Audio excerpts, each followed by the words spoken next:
Todd Halleck here from my home in Lewiston, Utah again, continuing to practice safe social distancing while we remain open at Halleck & Halleck and continue to serve our clients' needs remotely via video conference and telephone conferences. Wanted to take a few minutes this week to talk about National Healthcare Decisions Day.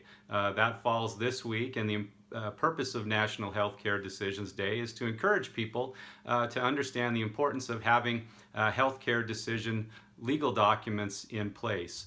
What do those documents include? Well, there's several. First off is your medical power of attorney. This is the document that allows you to nominate an individual to make healthcare decisions when you're not able to do so. That can be from small to great decisions, but that person would be your agent and have authority to make those decisions. Next document that you want to make sure you have in place is sometimes called a living will or an advance directive. That's your end-of-life decision. Who gets to make the determination of whether or not to continue life support in the event that you're no longer likely to recover from your health situation and you're only being kept alive on life support. That decision could be to keep you alive, it could be to let you go peacefully, but it's really important that you have those decisions in writing. Otherwise, court intervention may be necessary to enforce your will. An additional document that's often overlooked is the HIPAA authorization.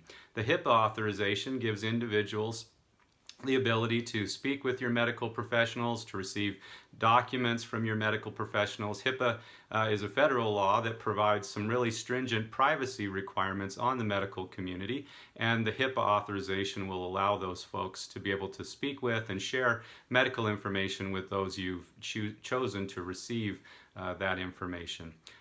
Finally, a couple of documents that you should be aware of that not everybody needs, but if you are in a situation where you're quite elderly or maybe you have a terminal condition, you may want to consider what we call a physician's order for life-sustaining treatment, a POLST, P-O-L-S-T, or a do not resuscitate order, a DNR. Those documents are where you more specifically outline the types of treatment or services you would not want to receive in the event that you needed them, but you may not necessarily be in a situation where you're going to have to go on life support.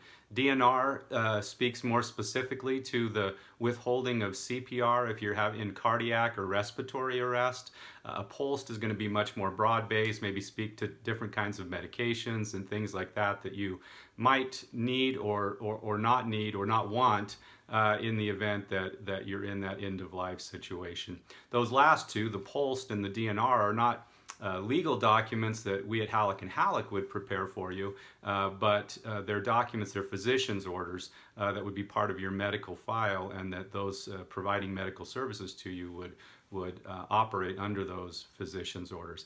Well, that's all for today. I hope that taught you a little bit about the healthcare documents. I'd really encourage you to get those in place. This is a great time to be thinking about that. If you need help, don't hesitate to reach out to us at Halleck & Halleck. And check out our website, www.halleck-law.com, for more information.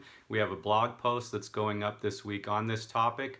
I hope this has been helpful. If you like these videos, please like them on YouTube and our YouTube channel, and also please subscribe. We really appreciate that. You guys take care and stay safe.